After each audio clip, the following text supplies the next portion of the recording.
Hey guys, so I want to do a video on. I was asked to do a video when the heat treatment was done on this last run. So by request, I'm doing a video on the heat treat stuff. This is all the Owyhee Jasper, the green stuff. So it's still warm. I just unplugged it last night. I took all this stuff to 400 degrees for a little over 12 hours. You know, I brought it up slow.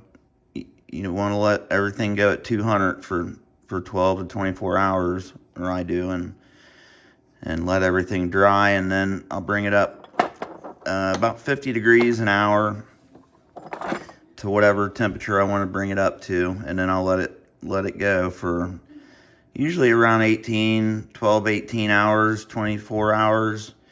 Some of the thicker stuff you can even let go longer. The longer you go, you'll get more color change and stuff that does change colors. You know, you let it go longer, you'll get a lot more color sometimes, and get a little more even cook. So, but this seems like it all came out pretty good. I took a couple little flakes before I turned the video on. Took one off there. Some of it didn't slick up a whole lot. But it all got easier to nap, I think, for sure. So we got the Owyhee Jasper. I've got some peanut butter root beer in here from Curtis Smith from Texas. And I've got some pieces of polka dot agate in here. This stuff was hard as titanium when I chipped that first piece raw. But this got 400 degrees, and I just took a little flake off one of them. Where's it at? Well, we'll test it here in a minute. There it is. You can see what it did. 400 degrees looked like it was perfect for this stuff. So we'll play around in this for a minute, and then I'll pick a piece out, maybe that big one there, and we'll see if we can make a big old blade or something.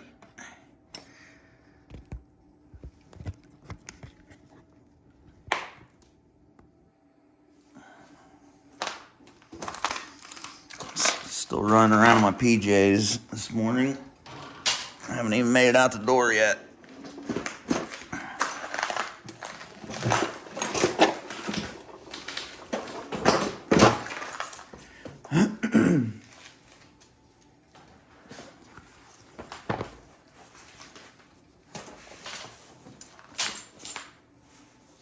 Let's see. We'll just bop around a little bit with her copper bopper.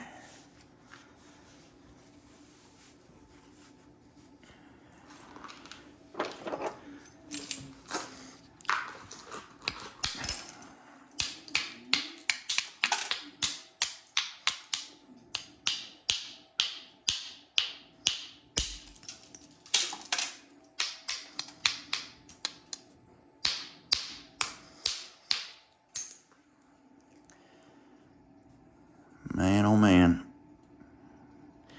This stuff is like awesome. Like awesome, dude.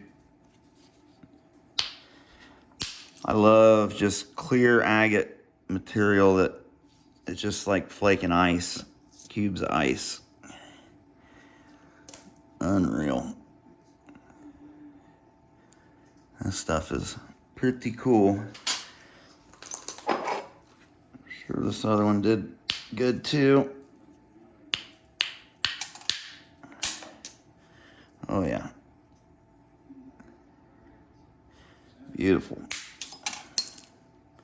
It's gonna be a tricky one with that seam in it, but it'd be cool if I can do it. So that turned out good. Here's a piece of peanut butter root beer. This stuff went a little bit hot. I found out that cooker, or this cooker, I had the lid insulated.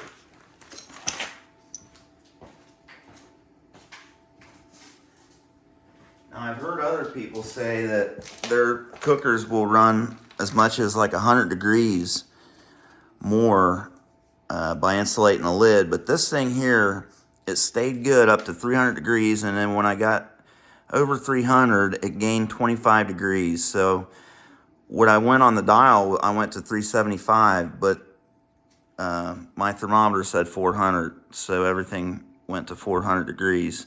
So it's basically it's running 25 degrees over what I had it set at. So I had it set at 375 and it went to 400 degrees. So, but I just wanted to point that out. And then I just got this thermometer. I ordered it online. It goes to 750 degrees. It's a deep frying thermometer for grease, I believe. But it's got the long probe on it, and this thing already had a little hole in it. So I ran it through, and it's long enough. It goes right down in the center of the rocks. And then, so this is just insulation, just like R19 or whatever for the walls. Piece I had laying around.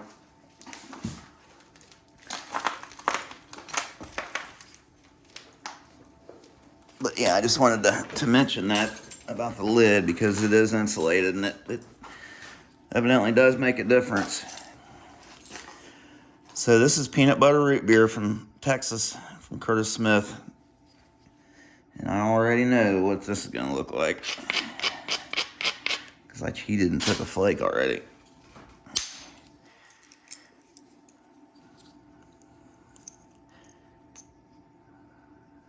Swing. Beautiful. And naps just like butter. 400 was just enough, or almost too much probably, but it turned out good. I mean, it turned out real good.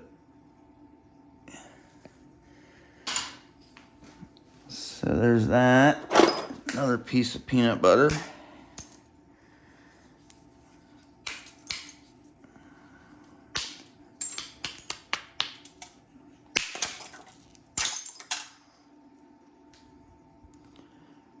Nice.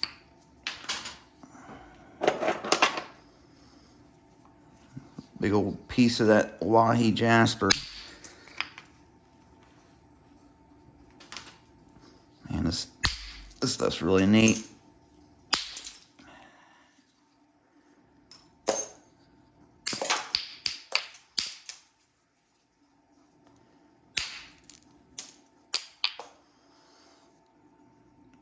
Slicked up pretty good, that one did. I think Oscar sent me this piece from Oregon. Let's see what it did. Oh, wow, yeah. Glossed up.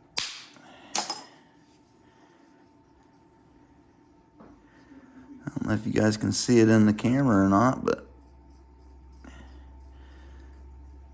it did. I promise.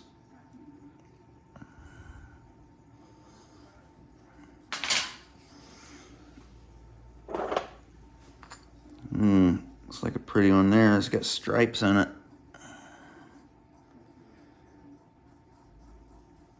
The stripes might have got a little better with the heat. I remember this one. I got a seam going right through here, so I'm going to try to peck it off there.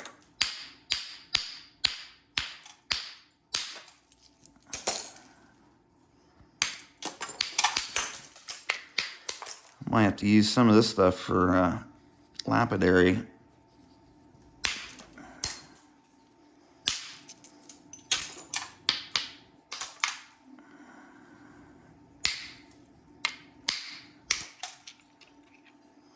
Oh, wow.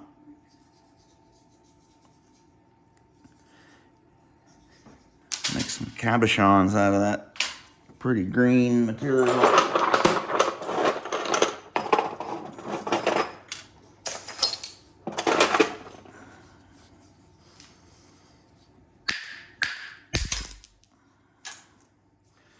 Yeah, that one's got some stripes in it.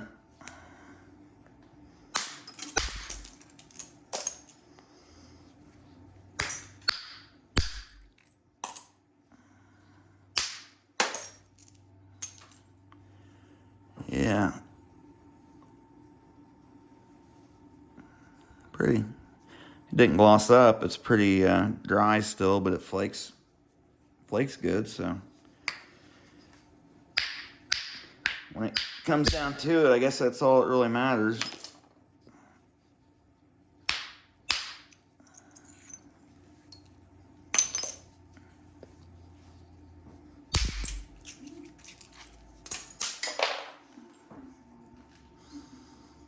Cool stuff.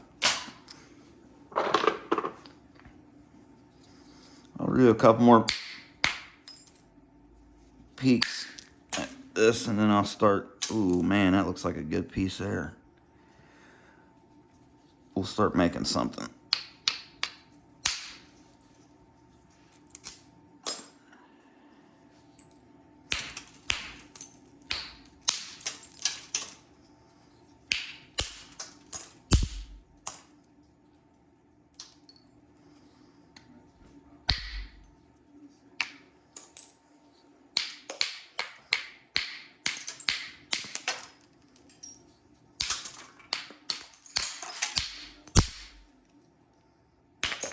This material up on top right here is what I'm after.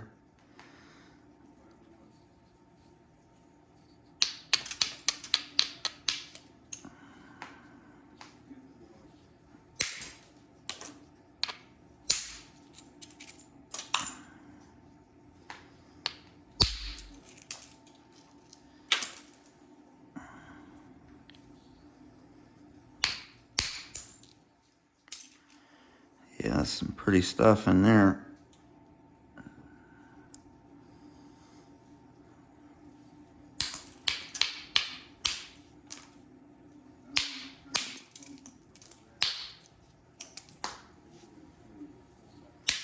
Whoops.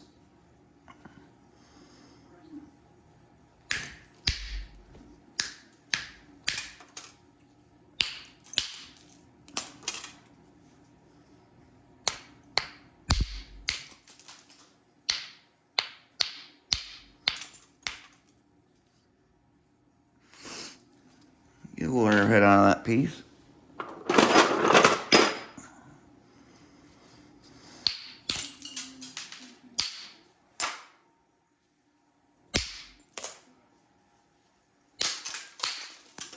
That one looks a little rough.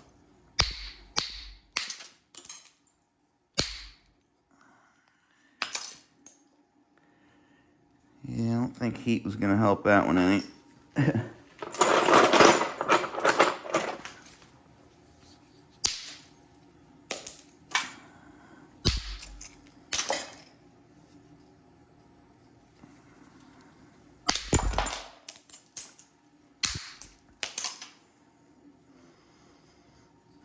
Be tough, but I can probably get something worked out of there.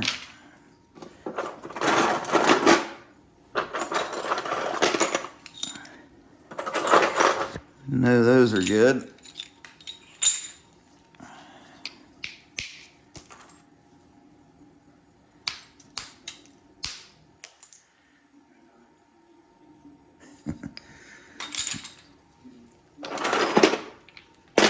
Ooh, this looks like might be a good one here.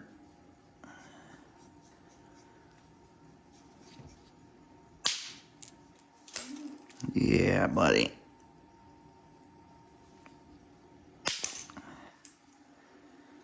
Yeah, that's nice.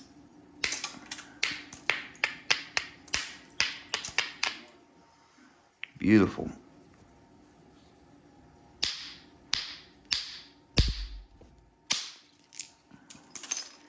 Yes, sir.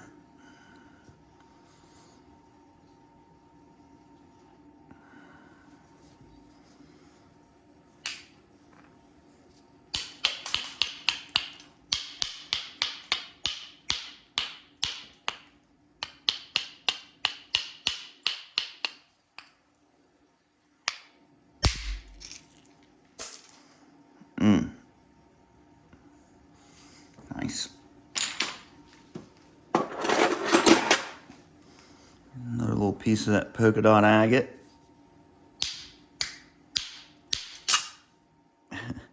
Wow.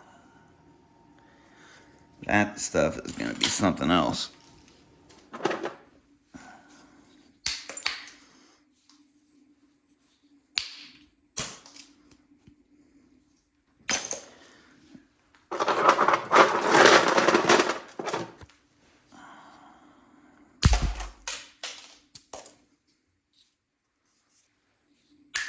It's like a pretty piece there.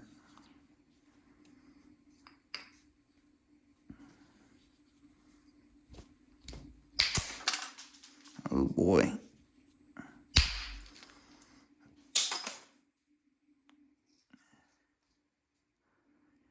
Yes. That's nice. All right, guys, let's work on something. What do you say?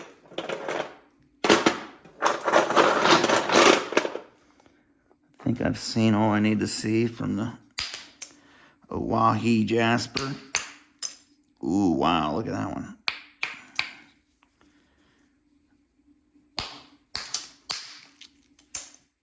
Ooh.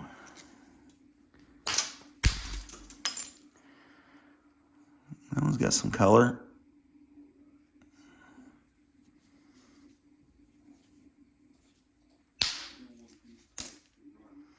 Man, does it ever.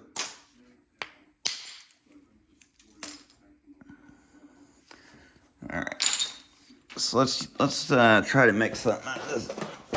One of these larger pieces here.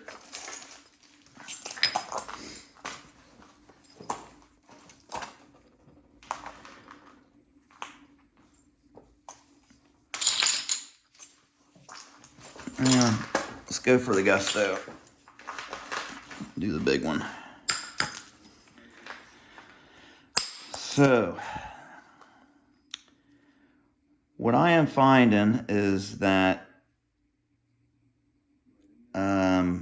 the opportunistic way of knapping is the way I've been learning thus far, and it's served me well. But I'm learning now that without some preparation, you're pretty much relying on luck.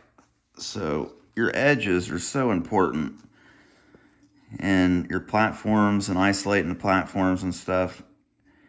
So I'm just going to try to slow down a little bit.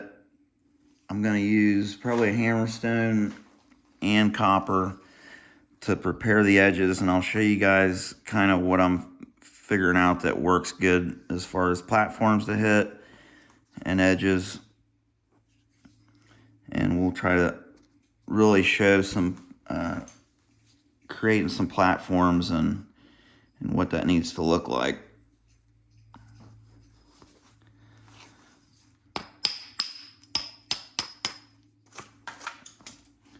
So what I'm finding also is it's much easier with a hammerstone or a softer tool, even antler, to prepare your edges, especially those big steep edges, because the copper grabs a lot more, and when you hit it, it grabs it, and sometimes it'll put too much inward, and you'll get a stepped up edge or a flake. Whereas a hammerstone, a soft enough hammerstone, will kind of clean the edge as you go. These brushing strokes and short flakes.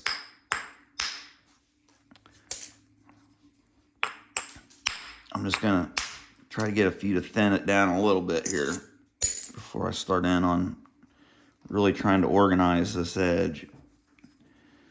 I'll go around and get a few here and there.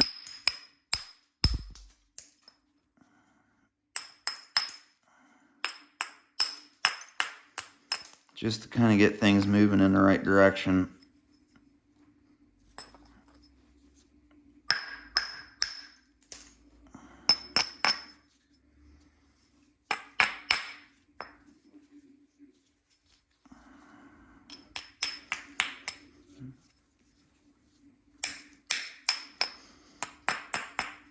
Okay, so I'll go ahead and try to work this square edge off here. Now, I'll do that by just zigzagging and trying to Take longest flakes as I can. As long of flakes as I can. I'll come at it from both sides here.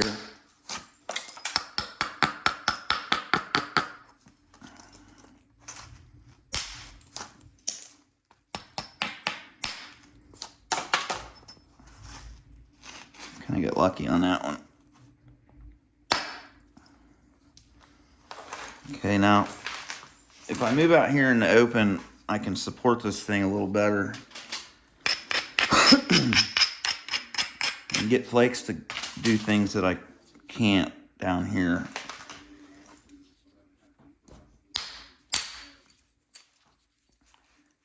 So I was able to catch that corner and remove that hole. The flake thought this was a ridge,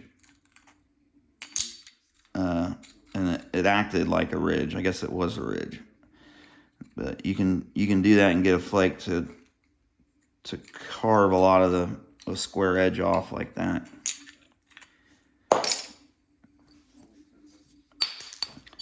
Come in here and raise this up a little bit.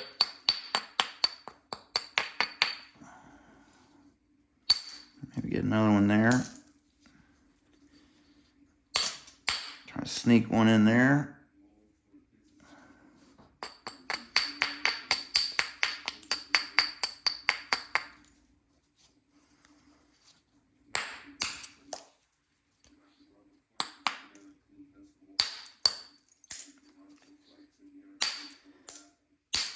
You want to be kind of careful when you get working into each, when your area that you're working comes in to each other. You want to try to be clean and neat about that, because sometimes it'll get jumbled up right there and you'll have a bunch of odd contours that you have to get rid of. So yeah, this edge is jumbled up and stuff, but it's not horrible. And I can set this up to get some flakes down through here and thin this. And come back here, and then that'll kind of straighten this out. So let's move over here and see what we're working with. Actually, I'm going to go ahead and straighten this side. That way I know what I can kind of gauge what I need to do on the other side a little better after I get this side worked out.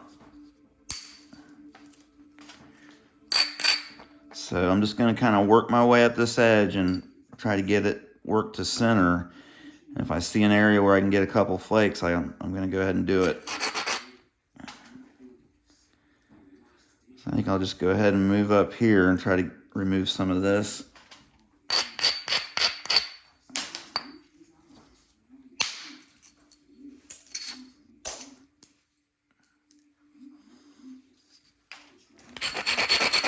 That edge was positioned high enough or low enough and dull enough where I was able to get a good flake. I think I could probably get another one right here, but yeah, I think I'll go ahead and take this one too. Okay, so now what I'm looking at is this face here, this contour, and it's starting to get straightened out somewhat. Much better than it was. So I'll move over to this side, take a couple flakes down here, try to get a couple down here, and that'll kind of start getting my balance worked out.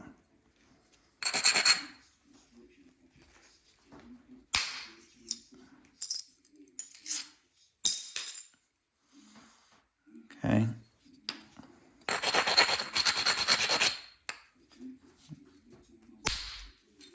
Get one right across through there.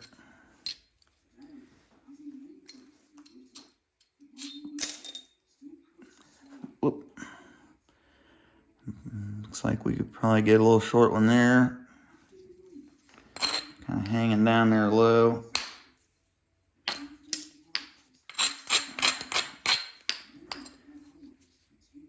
This is just kind of sticking out there too much. I'm going to tame it down a little. Take it down a notch. Okay, so this side here is starting to come in there. Take our tip down a little bit.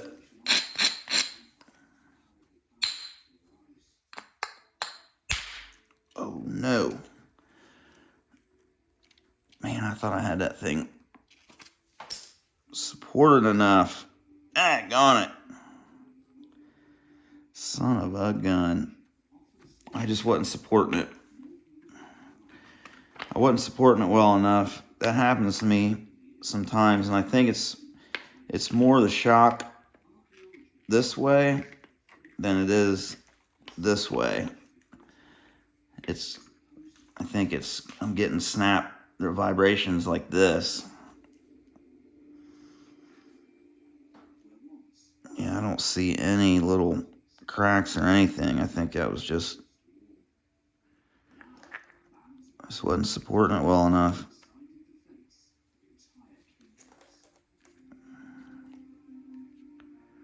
There might have been a little something going on right there, but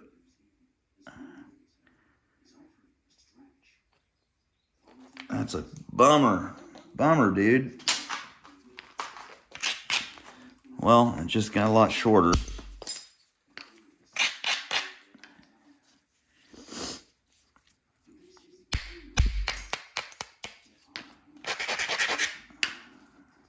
Okay, so basically we're same program, just a little smaller. I'll move over to this side and try to get it organized, looking more like this. And I'm going to thin my base mainly from this lower area right here and here, once I get this edge organized.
Okay, flip it back over.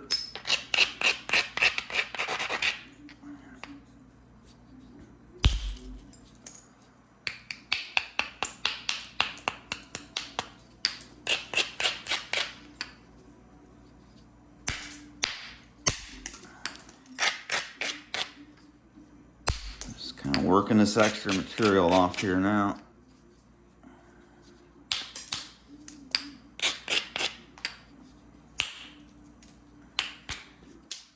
Thing ran right into that other step fracture. I didn't even think about it being there. Stepped on me.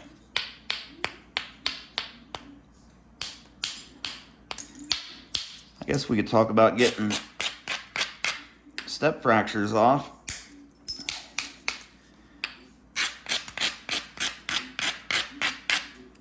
I'll do a separate video on that.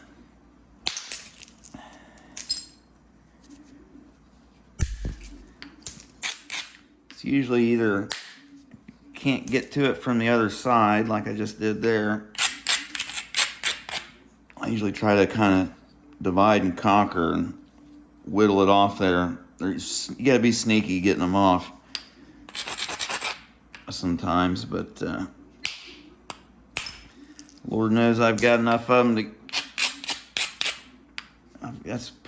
got enough practice getting them off. Why I'm so good at getting them out is I get them so much.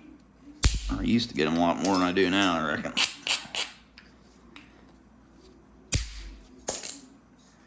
Okay, I was able to just grab that corner and just get rid of a lot of that material there. Start thinning this bottom out. I can get another one right across here.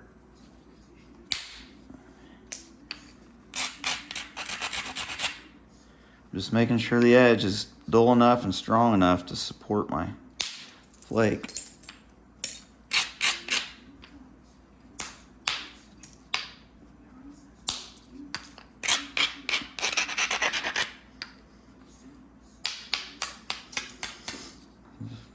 Got a lot of extra width here, so I'm just going to bring it in a little bit. I'll set myself up to come over here and take care of this bump and that step fracture. So I'll just take a peek at this side. This looks pretty good here, nice and flat, so I might be able to get one right there and one right there.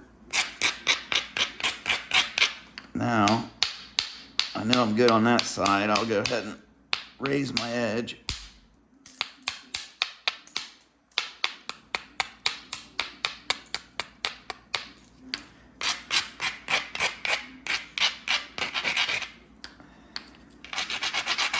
Sometimes if you run your abrader over the surface, it'll make the ridges stand out and you can see the contours of them a little better. So I'm going to try to come across here and thin this down.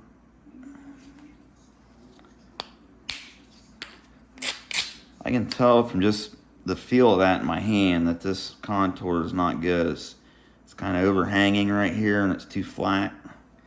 So I'll just come in here and raise this up a little bit.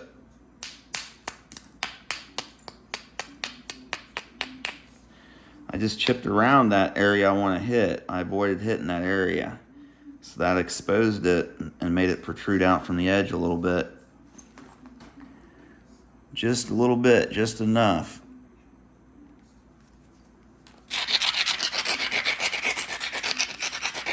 To hopefully be able to grab a hold of it here.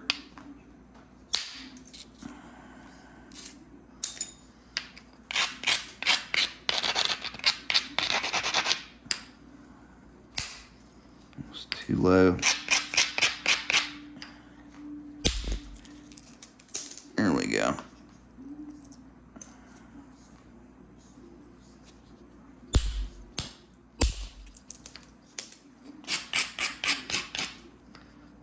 Try to bring this around to a working edge.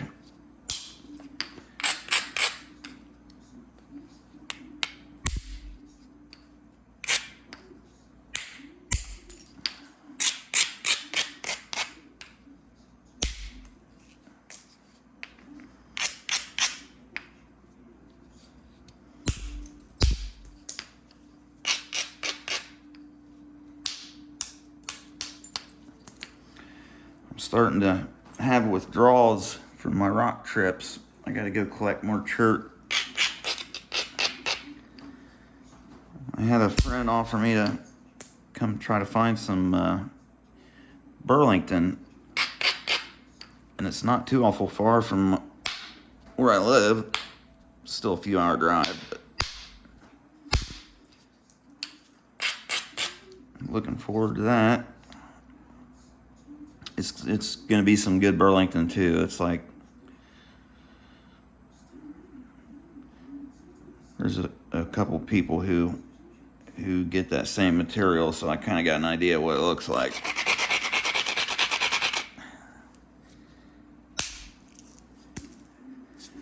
Well, all right. Starting to get around to looking like something here.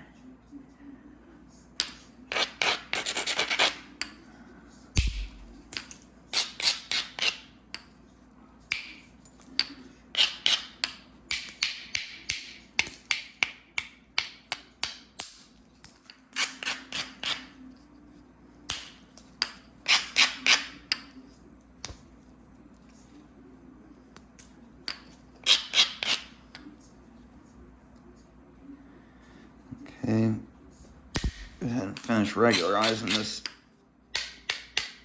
side over here.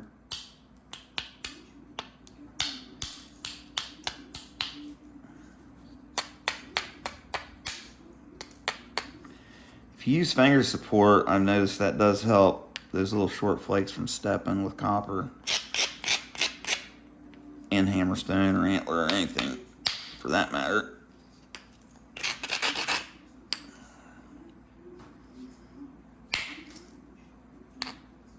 The finger support is something you kind of just got to get used to. I kind of pull my finger back as I'm swinging. I kind of move it back out of the way a little bit. So as I'm moving, it's kind of pulling the flake as it pops off. A lot of times I do that. Not all the time, but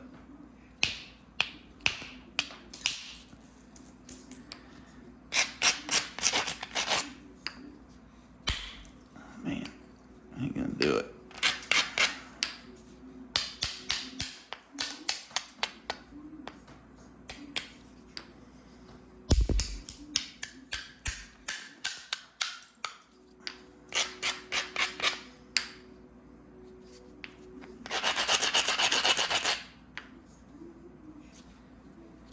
Ah, come on.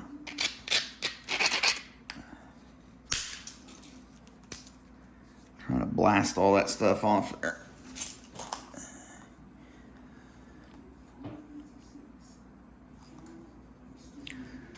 Okay, I think I need to downsize my bopper maybe.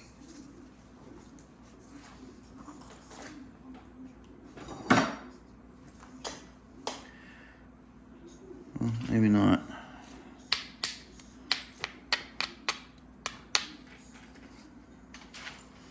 So now I'm just going to go around and kind of start isolating areas and looking for opportunistic areas as well. But I wanted to kind of concentrate on building the platforms and stuff. So let me do that. This side don't look too bad. I've got a jumbled up, stepped up mess right here. So probably what I'll do, since I've got decent width here left, is chip down, work my way into that a little bit, get right up against it, and then just go ahead and clear the rest of it off there. I might even be able to bring this edge in a little bit and get one to come up in from down here.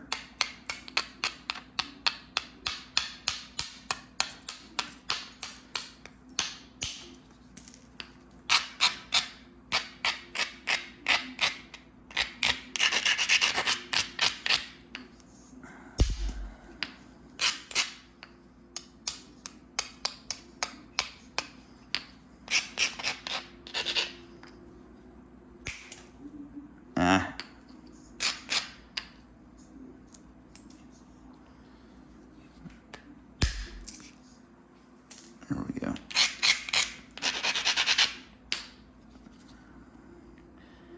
Okay, before I get bouncing around too much, let me concentrate on this.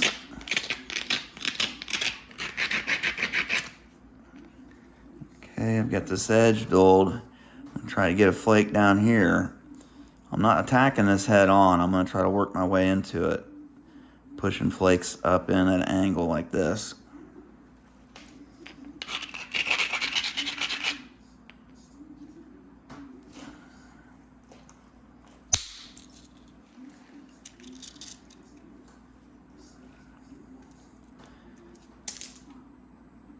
See how that got up in there?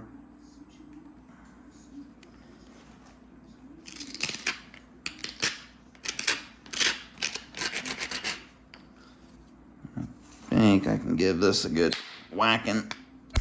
Get it to peel off there, maybe. Man, it didn't do it. When it works good, and when it doesn't, it fails horribly.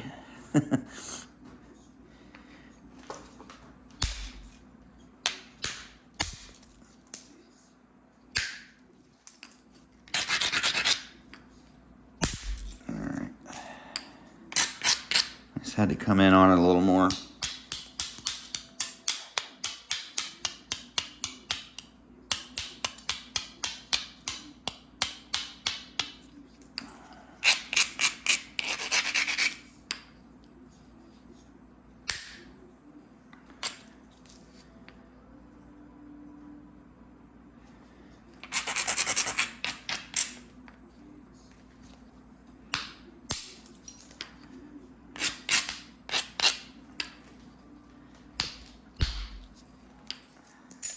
just watched a Facebook friend from Japan ship a biface out. Looked like he was probably on his lunch break. And man, he did a really good job on that thing. Using a great big old moose antler billet. And he took that thing down to, made a leaf-shaped blade and took it down to thin in no time. No abrasion, no nothing, just that big old billet. It really helps me to watch as many people as I can, different people napping. Seems like you pick something up almost every time you see somebody else new nap. So I encourage you guys to watch as many different people as you can.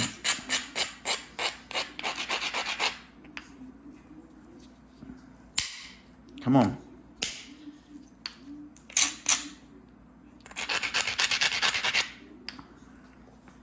So this edge is kind of low enough right here and looks like a good platform. Try to really drive one across there if I can. Come on. What is going on? There.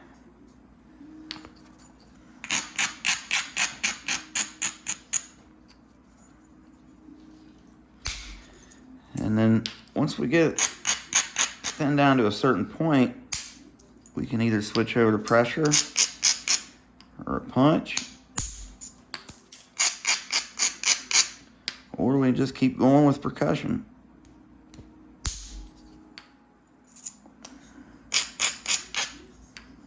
You just want to prepare that edge and make sure it's going to hold up when you to do what you want it to do.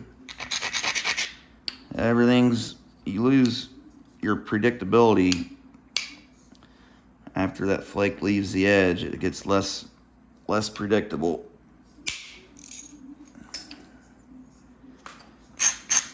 But just figuring out the support and how tight to hold the piece and how dull to get the edge for the specific tool that you're using has really changed my napping big time for the good. And I'm gonna probably keep getting more and more, try to get more and more strategic and stuff about how I approach my preforms and all that. I noticed my video I put out about a week or so ago on I think it was something to do with strategy on thinning. I was talking about beveling the edge and working off of not opposing bevels, but the same bevels. And anyways, it seemed like it did really good. So I think I'm going to do another video on the different strategies for thinning that you can use. The ones I know about, at least. But once you all start getting the feel and developing some muscle memory, this direct percussion is, you'll see it's not that hard. It just takes a long time to develop that muscle memory for your accuracy and getting the feel for what kind of edge you need to be hitting.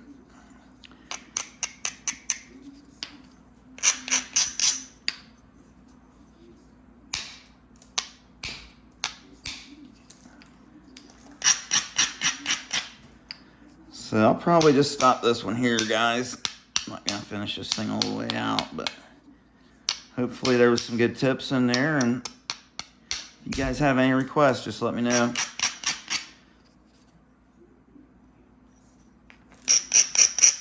I really appreciate all the feedback and stuff you guys have been giving me.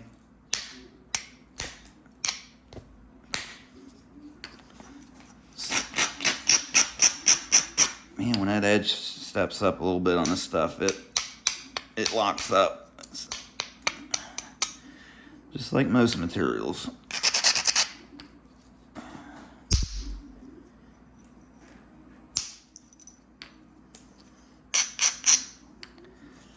Yeah, we'll leave this one here. So, hope you guys enjoyed that. Catch you all on the next one.